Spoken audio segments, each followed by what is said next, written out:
Bom dia, santos e amados irmãos e irmãs em Cristo Jesus. Hoje é domingo, estamos iniciando a nossa escola bíblica dominical. É uma alegria poder mais uma vez trazer a mensagem do Senhor ao coração dos irmãos. Como essas datas estão se prorrogando, a última agora do governo federal, do governo estadual, na verdade, é que estarão ainda suspensas as atividades até o dia 10 de maio. Então, a princípio, igrejas permanecem fechadas até 10 de maio, o que é um período grande e até maior do que o previsto, até mesmo por nós. Nós pensávamos que talvez a igreja estivesse reunida ainda nesse mês de abril. Como ainda não estamos liberados para reuniões públicas, nós estamos transmitindo aos irmãos as lições da escola dominical, dos cultos, tudo ainda via YouTube ou página da igreja pelo Facebook. Peço aos irmãos que compartilhem com outros irmãos. Se você se lembra de alguém, pergunte se está vendo. Essa semana conversamos com uma pessoa que estava com dificuldade em poder acessar os cultos, os estudos, e à medida do possível que nós formos informados, eu preciso ser informado, eu vou dando auxílio aos irmãos também, para saber quem está ou não tendo dificuldade. Então, se você se lembra de alguém, pergunte a esse amado irmão se ele tem conseguido assistir nossos estudos, nossos cultos. É um serviço de grande importância, esse que você fará ajudando os nossos amados irmãos. Nós vamos iniciar então orando ao nosso Deus, pedindo a Ele direção, clareza e entendimento. E hoje pela manhã nós temos uma boa surpresa. Nós teremos irmãos cantando louvores ao nosso Deus, entoando e exaltando ao Senhor. Nós fizemos um pouco diferente essa semana. Para a IBD nós gravamos 2 músicas com os irmãos que serão apresentadas na sequência dessa oração, aonde nós podemos também louvar e engrandecer ao nosso Deus. Então vamos orar e depois vamos cantar com esses irmãos esses cânticos que foram separados por eles para nossa edificação. Os nossos irmãos Isaac, Tarcísio, Josi, Lindolfo se dispuseram nessa semana para estar conosco e alegria poder contar com eles nessa fase da igreja também. Vamos orar, meus irmãos? Pai querido, obrigado porque o Senhor nos concedeu uma noite de descanso, revigorou as nossas forças. Obrigado ao Pai porque a sua misericórdia se renovou mais uma vez nessa manhã sobre os teus servos. Obrigado ao Pai porque estamos mais uma vez com a disposição para ouvir o ensino da sua palavra. Que a palavra de Deus encha o nosso coração nessa manhã, que possamos aprender, ó Pai querido, e o Senhor venha nos fortalecer para a glória do teu santo nome. Abençoa, Pai, a tua igreja, que ainda não está fisicamente reunida, mas a igreja, cada tijolo, cada parte dessa igreja, cada pedra que faz parte do edifício vivo, que é a igreja de Jesus Cristo, possa ser edificado nessa manhã. Abençoa, Senhor Deus, a cada um de nós. Abençoa, Pai, a adoração, abençoa a exposição da sua palavra, que tudo seja para o louvor e glória do teu santo nome. Assim rogamos, em nome de Cristo Jesus. Amém. Irmãos, vamos ouvir então essas 2 músicas que foram preparadas pelos irmãos para nossa edificação nesse momento. Cantemos ao nosso Deus.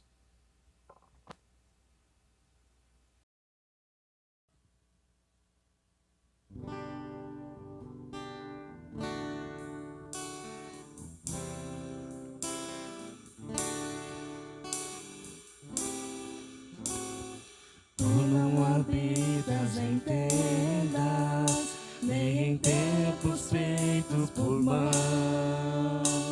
Eterno, perfeito, princípio e fim, acima das religiões.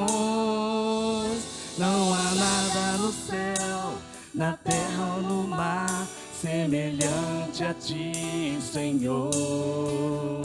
Tua imagem está revelada em nós, expressão do teu amor incomparável, Senhor, tu és.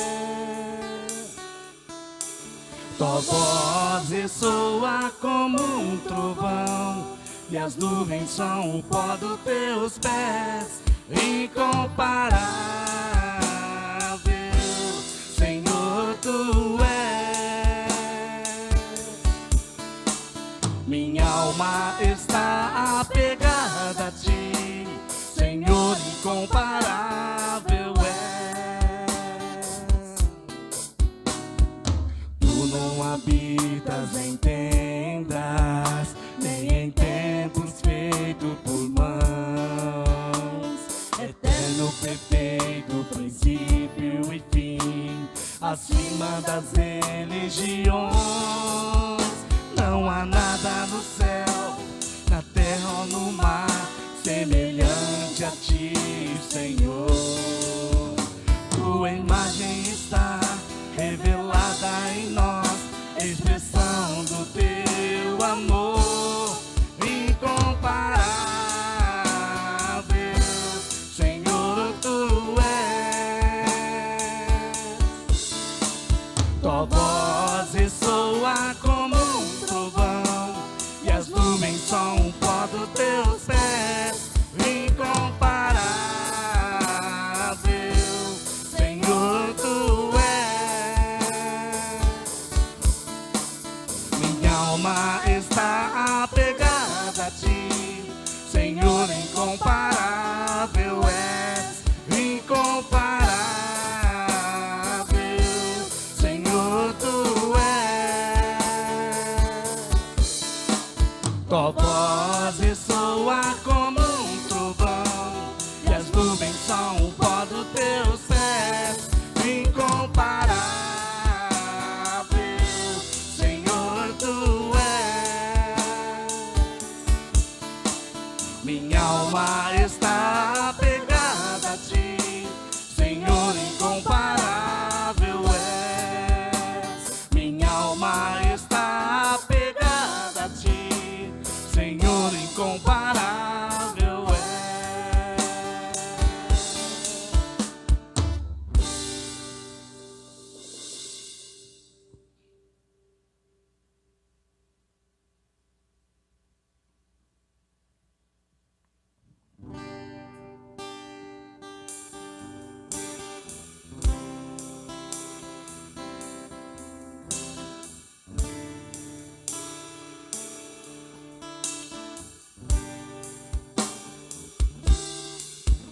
Cada vez que a minha fé é provada,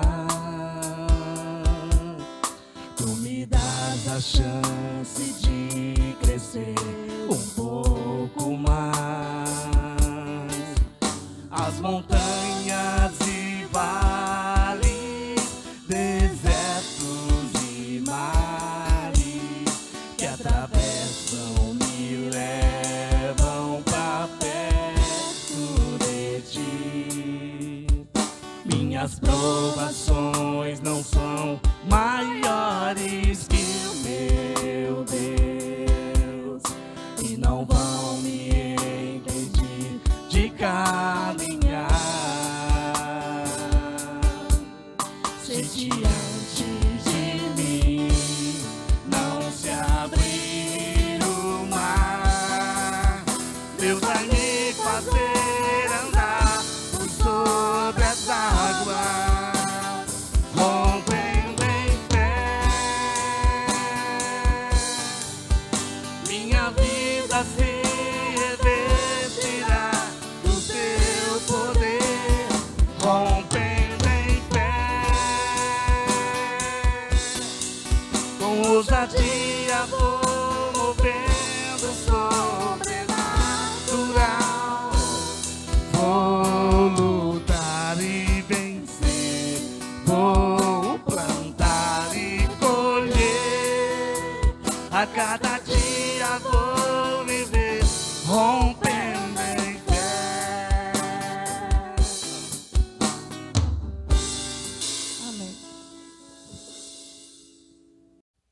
Amém. Após ouvirmos esses louvores ao nosso Deus, nós queremos fazer uma introdução sobre o que nós falaremos nesta escola dominical e muito possivelmente numa próxima EBD também. Talvez a gente não conclua o estudo desse salmo hoje completamente, mas é importante que nós façamos uma breve introdução e depois a gente, na sequência, falará mais diretamente sobre o salmo e a sua relação. Então, hoje nós vamos abrir nossa Bíblia no Salmo 1, Salmo de número 1, do livro 1, o Salmo 1. Esse salmo diz assim: Bem-aventurado o homem que não anda no conselho dos ímpios, não se detém no caminho dos pecadores, nem se assenta na roda dos escarnecedores. Antes, o seu prazer está na lei do Senhor, e na sua lei medita de dia e de noite. Ele é como árvore plantada junto à corrente de águas, que no devido tempo dá o seu fruto, e cuja folhagem não murcha, e tudo quanto ele faz será bem-sucedido. Os ímpios não são assim, são porém como a palha que o vento dispersa.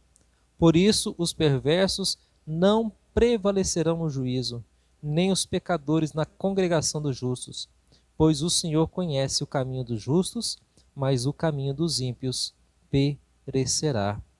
Amém. Meus irmãos, nós estamos estudando na nossa lição textos que retratam a perspectiva do Antigo Testamento com relação a Cristo Jesus. A ideia é que todos os textos que nós selecionamos e temos estudado nesse período, eles apontem para Cristo Jesus. Eles ainda são como que sombras da prefiguração daquilo que Jesus seria, daquilo que Jesus é e daquilo que Jesus veio cumprir também nesse mundo. Nós já analisamos alguns textos do Antigo Testamento que prefiguram a vinda de Jesus Cristo. E hoje nós vamos ler o Salmo 1. Nós já lemos o Salmo 23 na perspectiva de o bom pastor daquele salmo ser Jesus. Nós não tratamos, inclusive, no salmo sobre alguns pormenores que também são importantes, que seriam aplicações também à nossa vida.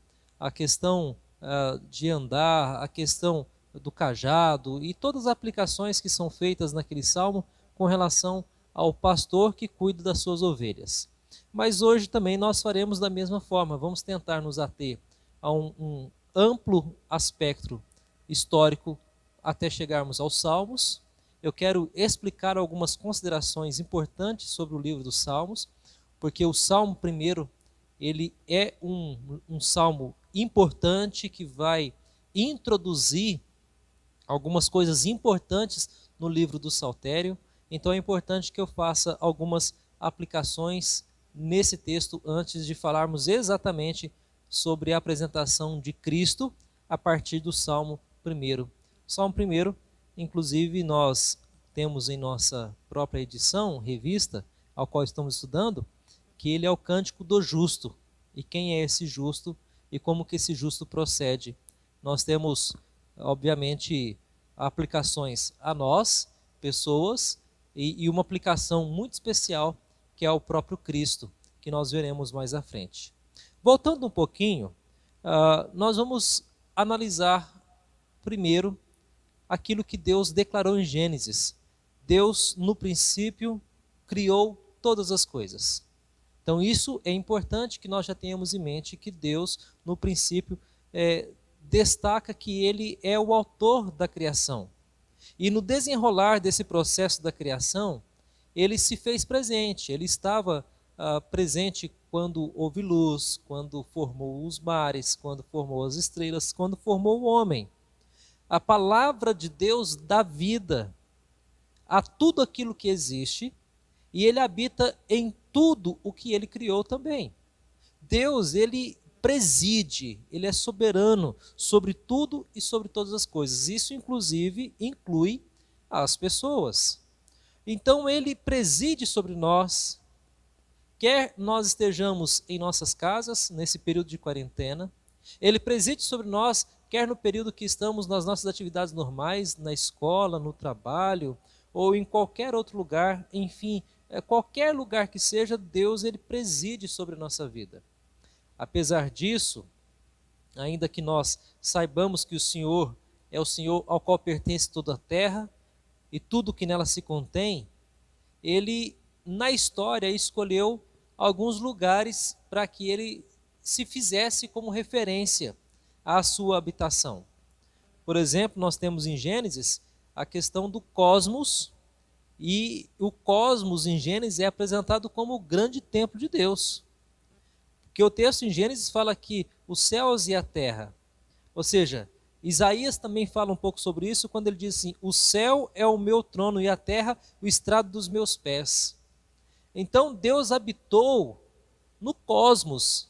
Ele deu essa ideia em Gênesis, ele é o Senhor do cosmos. Mas também nós vamos ver que Moisés registra que Deus habitou entre eles no Monte Sinai. Quando Moisés recebeu as palavras divinas para serem registradas, Sinai passou a ser um ponto de referência até que fosse construído o Templo de Salomão. Então tem o Monte Sinai, depois tem o tabernáculo, e aí nós temos também o Templo de Salomão, não esse templo fajuntão, né? Apesar da sua estrutura física, mas não é o Templo de Salomão de fato, porque o Templo de Salomão ele foi destruído.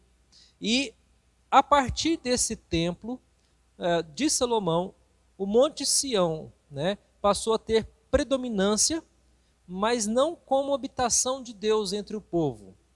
Ele marcou a presença de Deus no meio do povo, porque toda a terra é dele, ele deu a se conhecer nesses lugares, e esses lugares ficaram marcados como lugar onde pessoas encontraram com o seu Criador.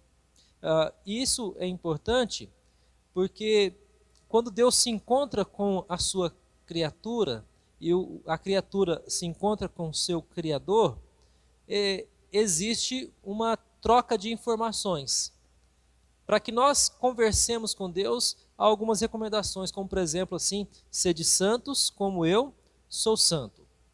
E leva a alguns questionamentos, né? Quem é que poderia se aproximar de Deus, já que nós somos pecadores? Quem é que ousaria, como Jeremias mesmo fala, se aproximar dele? Como que nós poderíamos responder a Deus? E para nós pensarmos, né? Se você se encontrar com Deus, qual seria a sua reação? O que você diria a Ele? Será que você cantaria? Será que você falaria? O que você falaria se você se encontrasse com Deus nesses lugares ao qual Ele se deu a conhecer e tornou-se referência na habitação dele entre os homens? Poderíamos pensar um pouco sobre isso na questão da própria oração nossa. Eu disse no último estudo, inclusive no último encontro que nós tivemos virtual, digamos assim, acho que não foi no último, foi no penúltimo, se não me engano, sobre a questão da oração. Não, foi no último mesmo, em que nós falamos sobre Efésios 6, 18. A questão da oração, meus queridos, ela é muito importante. E o problema é que nós não sabemos orar. Nós não sabemos como conversar com Deus. Geralmente nós chegamos para Deus e falamos assim: ó Deus, obrigado pelo dia de hoje, obrigado pelo papai, pela mamãe, né? Lembramos de alguns irmãos enfermos e às vezes nos falta assunto para conversar com Deus. E a ideia é justamente essa: como que nós poderíamos melhorar a nossa dinâmica da nossa conversa com o Senhor? Aí nós temos os Salmos. Os Salmos, eles vêm para responder essas questões acerca de como deveria ser ou como que pode ser esse encontro humano com o divino. Como que nós podemos falar com Deus, conversar com Deus, e os salmos são linguagens muito poética e muita poesia, e aqui nós às vezes vemos alguns escritores até verbalizando coisas que talvez nós, numa conversa, não teríamos coragem de verbalizar. Porque aqui o salmo é isso, ela é uma manifestação das emoções humanas em encontro com o divino, em encontro com o nosso Deus. Por isso que esse livro, ele é um livro que foi usado e deve ser usado para a nossa adoração a Deus, para a nossa oração ao Senhor. Uma ideia, talvez, para o nosso crescimento, seja você ler esses salmos e orar a partir do salmo que você está lendo. Aliás, hoje, nesse domingo, nós teremos um domingo bem recheado em salmos. À noite eu quero falar sobre um outro salmo, que é um cântico de romagem, ou cântico de degraus, que nós vamos analisar à noite. Porque esses salmos nos ajudam a orar, nos ajudam a compreender a nossa angústia, a nossa situação, como nós estamos vivendo, e inclusive os salmos, eles revelam as dores, as dificuldades que todo ser humano caído experimenta. Inclusive, nós podemos analisar um escrito que o introdutor João Calvino falou no seu comentário nos livros dos Salmos. E ele diz o seguinte: olha, costumo definir esse livro como uma anatomia de todas as partes da alma, porque não há sentido no ser humano que não esteja aí representando como espelho. É interessante que a ideia de Calvino é que existe salmo para toda e qualquer situação, como se fosse um espelho. Imagina você olhando no espelho, você está alegre, tem um salmo para a sua alegria. Você está depressivo, tem um salmo para a sua depressão. Você está triste, só triste, não está depressivo ainda, está só triste, tem um salmo para a sua tristeza. Você está com dúvida, tem um salmo para a sua dúvida. Você está digamos assim, com uma dúvida de quando Deus vai responder a sua oração, tem um salmo. Até quando, Senhor? Então, nós temos nos salmos, como diz Calvino, como que um espelho. Nós podemos olhar para o salmo e nos ver nesse salmo. E ele continua dizendo o seguinte: diria que o Espírito Santo colocou ali, ao vivo, todas as dores, todas as tristezas, todos os temores, todas as dúvidas, todas as esperanças, todas as preocupações, todas as perplexidades, até as emoções mais confusas que agitam habitualmente o espírito humano. E ele diz, pelo fato de revelar em nossa autobiografia espiritual. Os salmos representam a palavra do ser humano a Deus e, ao mesmo tempo, a palavra de Deus ao ser humano. O saltério serviu como livro de consolação e fonte secreta de sentido, especialmente quando irrompe na humanidade o desamparo, a perseguição, a injustiça e a ameaça de morte. Calvino escreveu possivelmente esse comentário sobre o livro dos Salmos em momentos em que ele também sofria perseguição. Possivelmente ele estava refugiado, porque houve um período em que alguns não queriam em Genebra e por conta disso ele teve que fugir, teve que sair às pressas para que ele não fosse morto de certa forma. Então ele sabia das suas angústias, ele sabia das suas lutas, e o que ele está querendo dizer é o seguinte, que não há nada que nós passemos que não esteja já talvez descrito nos Salmos. E de fato as emoções humanas, as dores, as alegrias, as tristezas, até mesmo da mulher estéril, tem um salmo que fala sobre isso, e sobre as perspectivas poéticas do que Deus pode fazer. Deus pode multiplicar, Deus pode tornar fértil a estéril, Deus pode fazer muitas coisas.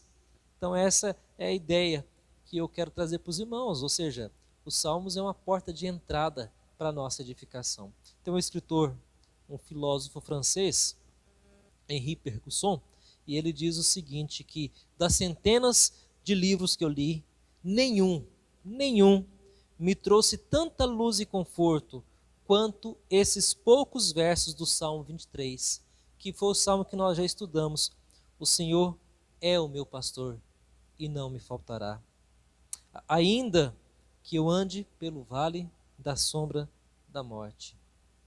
A ideia que ele coloca é que esse salmo vai refletir justamente o que ele está passando, as suas angústias, as suas lutas, as suas dores, e nem por isso ele, em todos os livros que ele leu, ele conseguiu achar o consolo tal quanto achou nesse salmo.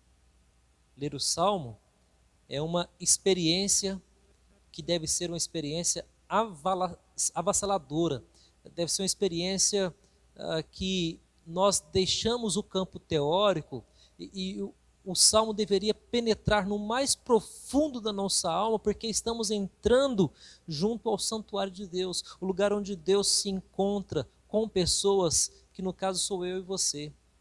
Então não adianta só conhecer os salmos, é preciso sentir o salmo, é preciso vivenciar o salmo, é preciso se alegrar com o salmo. E é isso que eu quero que você entenda.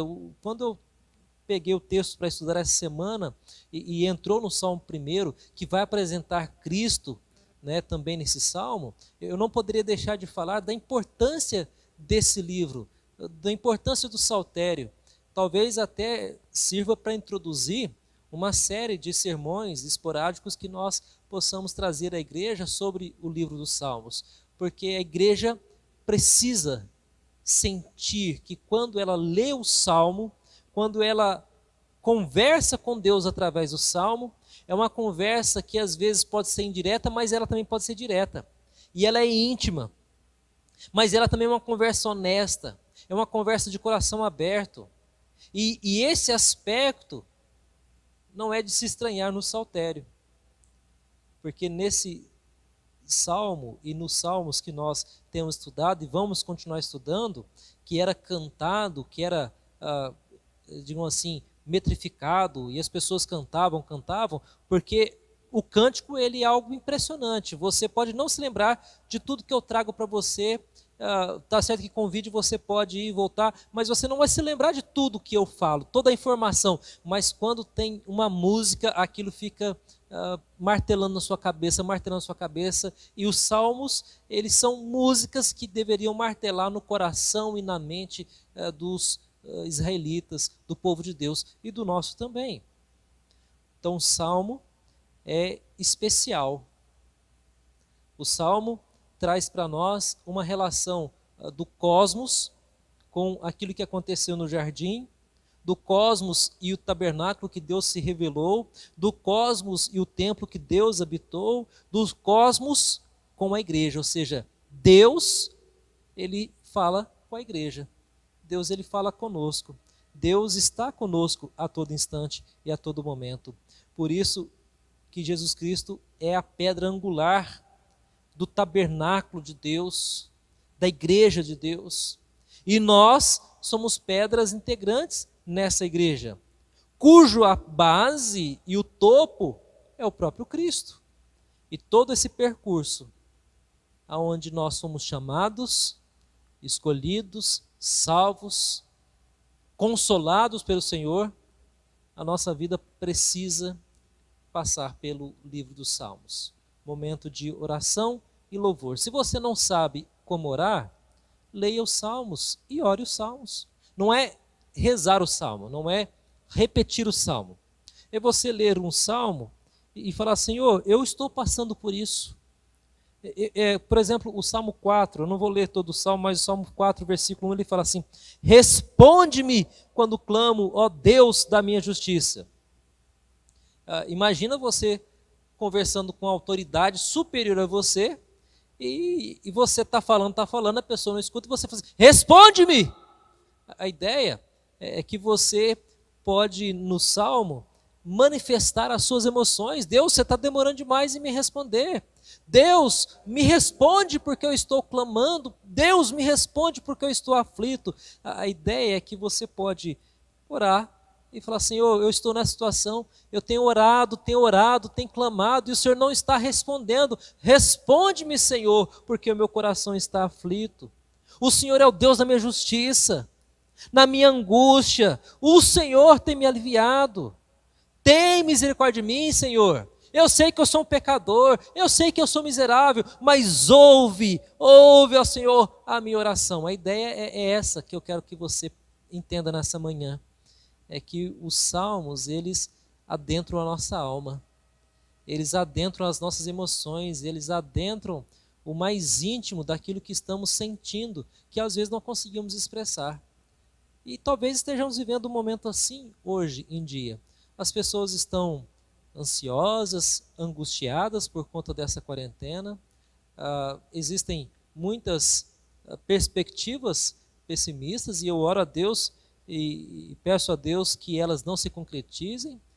Meu coração, às vezes, humano, pende um pouco a pensar, nossa, e isso, se acontecer aquilo, se isso não melhorar, mas ao mesmo tempo eu me volto de novo e falo, Senhor, nós dependemos do Senhor, nós carecemos de Ti, nós precisamos do Senhor para todas as coisas, até mesmo nesse momento de fraqueza nós precisamos de Deus. Então o Salmo, ele é essa oração que demanda uma resposta. O versículo 4 do Salmo 4 que eu li para os irmãos, ele fala isso, irai-vos e não pequeis, consultai no travesseiro e o coração, consultai no travesseiro o coração e sossegai. A ideia é que as demandas da nossa alma necessitam de uma resposta. E como podemos ter essas respostas? Lendo os salmos, orando os salmos, meditando nesses salmos. Eles vão informar o nosso conhecimento, vão formar também o nosso intelecto. Se você olhar o Salmo 39, versículo 4, você pode abrir no seu celular, no seu tablet, né, ou na sua Bíblia mesmo. O Salmo 39, 4, ele fala assim: dai-me conhecer, Senhor, o meu fim e qual a soma dos meus dias, para que eu reconheça a minha fragilidade. Isso aqui é uma conversa que não vai ter uma resposta. Deus não vai dar para você uma resposta de quando é que você vai morrer.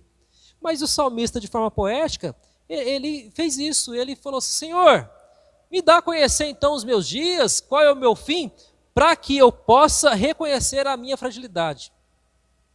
Na verdade, meus queridos, Deus não precisa falar quando você vai morrer para que você reconheça a sua fragilidade.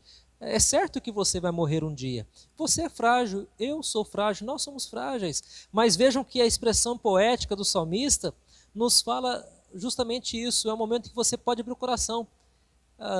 Como diria alguns, você pode até falar coisas sem sentidos. Às vezes você pode viajar, uma expressão popular que tem por aí, né? Às vezes você pode viajar na maionese, de forma poética. Você pode falar: oh, Deus, mas por que está acontecendo isso? E Deus não vai responder para você necessariamente, mas você está viajando na maionese pensando que talvez Deus vai responder para você e dar uma clareza. Está acontecendo isso por causa disso, daquilo, daquilo outro. Lógico que nós temos várias vertentes e interpretações sobre o que está acontecendo e o porquê está acontecendo. Mas falar que Deus vai dar para você uma resposta específica seria muita pretensão nossa. Mas isso não quer dizer que nós não possamos falar de forma poética na nossa oração: Senhor, por que que isso tem acontecido? A ideia é que os salmos, eles vão estimular inclusive a nossa imaginação. Salmo 78, verso 65, ele fala assim: então o Senhor despertou como de um sono, como um valente, e grita excitado pelo vinho. Aliás, é uma boa imaginação que o salmista traz aqui. Uma, porque o Senhor não dorme. Aliás, nem cochila, nem dormita. O salmista, no Salmo 121 e outros salmos, ele fala sobre isso. Mas aqui o salmista, de uma forma poética, quando Deus responde à oração dele, ele fala assim: até que enfim o Senhor despertou como de um sono, como um valente que grita, excitado pelo vinho. A ideia aqui é de um valente que depois que venceu a guerra, ele fala assim: agora é hora de comemorar, me traga o vinho. Aonde que Deus faria um negócio desse? É por isso que eu digo que você pode viajar na maionese de vez em quando, mas isso não quer dizer que você esteja errado. É como o salmista.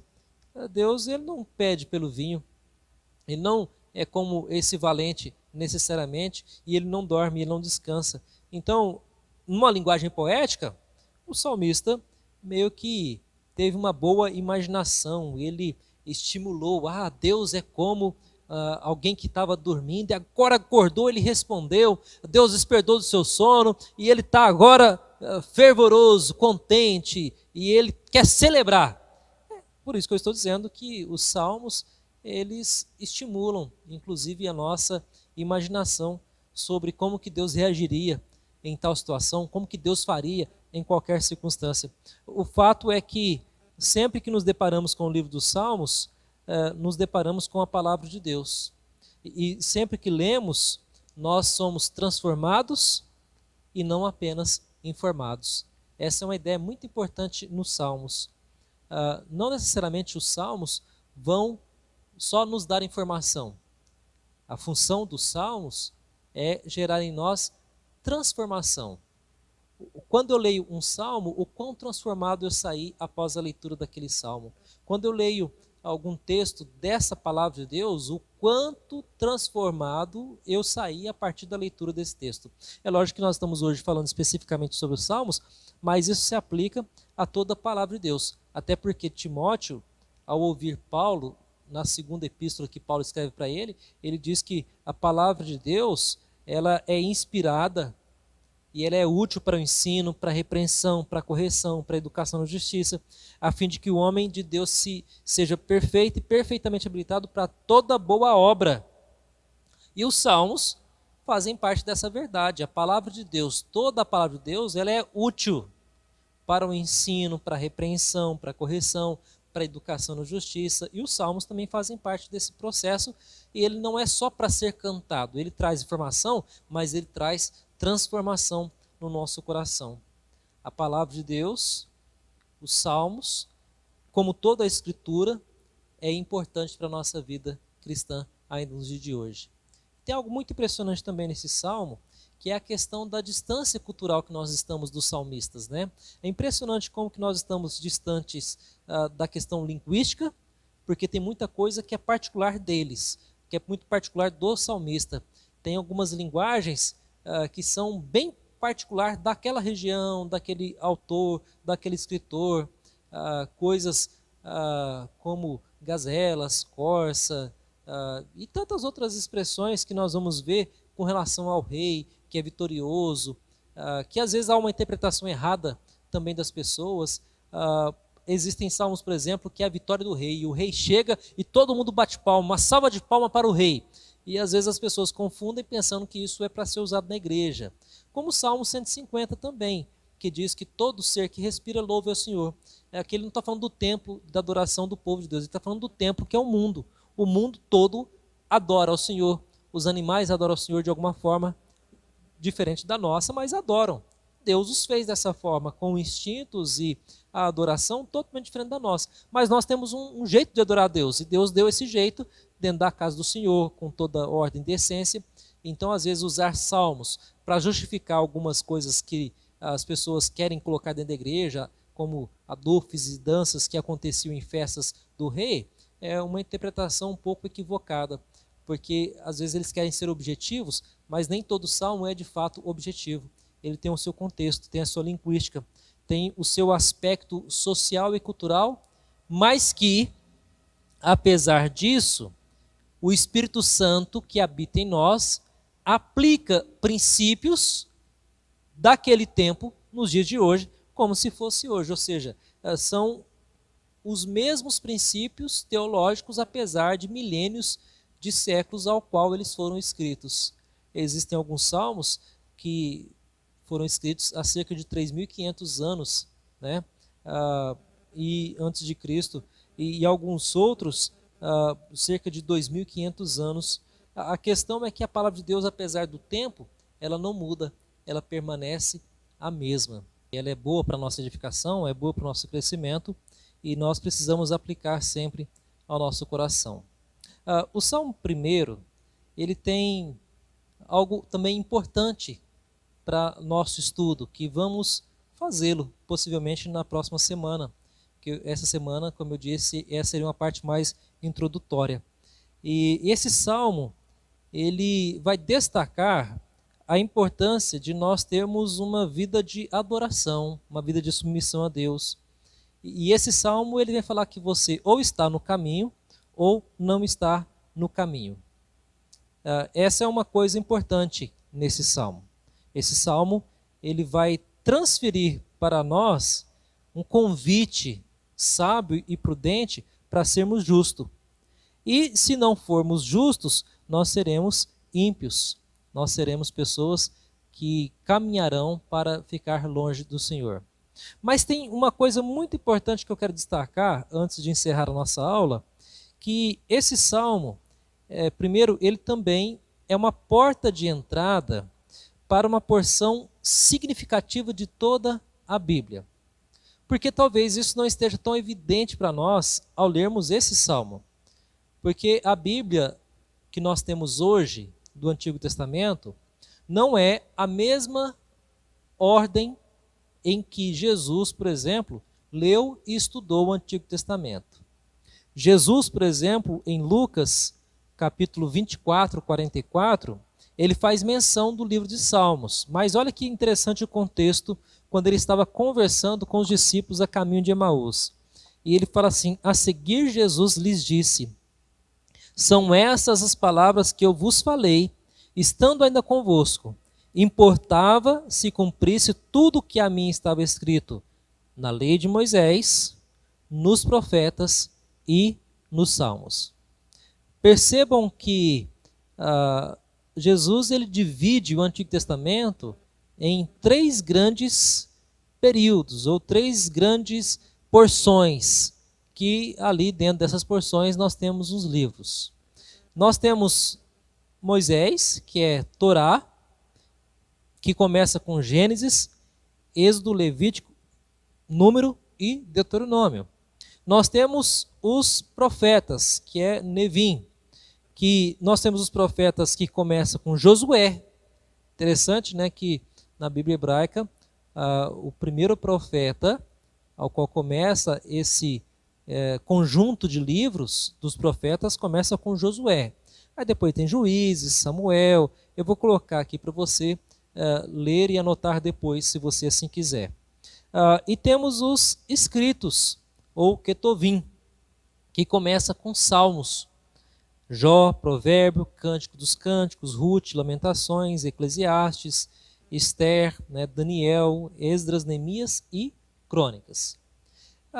E tem uma coisa muito interessante nessas 3 divisões do Antigo Testamento que Jesus cita lá em Lucas 24, 44. Todas elas começam com uma ilustração do poder de Deus e também do poder da palavra de Deus na história. Começando com Gênesis. O primeiro capítulo de Gênesis nos relata que Deus criou tudo pelo poder da sua palavra. A lei começa mostrando o poder criador da palavra de Deus. Então aqui nós temos em Gênesis capítulo 1, o poder criador de Deus. No segundo bloco de livros, que são os profetas, começa com Josué. Josué inicia naquela famosa conversa dele para com Deus, e Deus dizendo para ele o seguinte: Josué, seja forte, seja corajoso. E ele fala assim: esse é o livro da lei, deve estar contigo todos os dias da sua vida. Não se desvie nem para a direita e nem para a esquerda. O que nós vemos ali? Deus falando para Josué que a palavra é o poder norteador para ele e para todo o povo de Israel. Então Deus, em Gênesis, é o Deus onde a palavra tem poder de criação. Agora em Josué, nós vemos que a palavra tem poder de dar norte, direção. E no Salmo, nós vamos ver que a palavra indica 2 caminhos. E ela divide em 2 caminhos, aonde você ou é justo, ou você é um ímpio. Percebam que se colocarmos Gênesis 1, Josué 1 e Salmo 1, que são os 3 grandes blocos de livro, ao qual Jesus inclusive menciona Moisés, que é a lei, os profetas, que começam com Josué, e também o livro dos Salmos, que compõe os outros livros, nós vamos ver que a palavra criou o mundo, a palavra dirigiu o povo de Israel, e no Salmo 1 é a palavra que dirige cada vida de cada servo do nosso Deus. Mostrando que o que divide um caminho do outro é a palavra de Deus.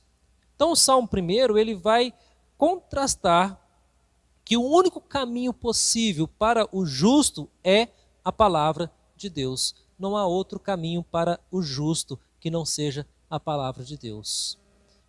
E aí nós vamos estudar que esse salmo que foi colocado também para mostrar que o único justo, de fato verdadeiro, é Cristo Jesus, é aquele que cumpriu, é aquele que não se desviou, é aquele que nos ensina também que nós não devemos nos desviar.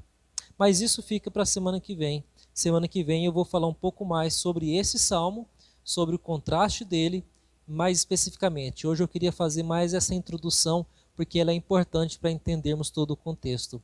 Então, Jesus ele classifica o Antigo Testamento em 3 grandes blocos. O bloco da lei, que começa com Gênesis, o bloco onde nós temos os profetas, que começa com Josué, e o bloco dos Salmos. Esses 3 blocos mostram o poder da palavra, onde ele cria todas as coisas, a palavra que vai nortear e dar direção ao povo, e a palavra que vai definir quem é justo ou quem é ímpio. Quem é que define se é justo ou ímpio? É a palavra. A palavra de Deus define todas as coisas. Então, alguma aplicação para a nossa vida nessa manhã é que a palavra de Deus ela é sempre viva e eficaz. Não importa quando ela foi escrita, ela é sempre atual para o nosso coração. Segunda coisa importante que nós queremos deixar nessa manhã é que os salmos não é somente para serem lidos numa liturgia da igreja, é para ser orado. Se você não sabe como conversar com Deus por meio da oração, já que falamos na quinta-feira sobre oração, leia o salmo. Como eu disse no corpo da mensagem, leia aquele salmo, ore aquele salmo.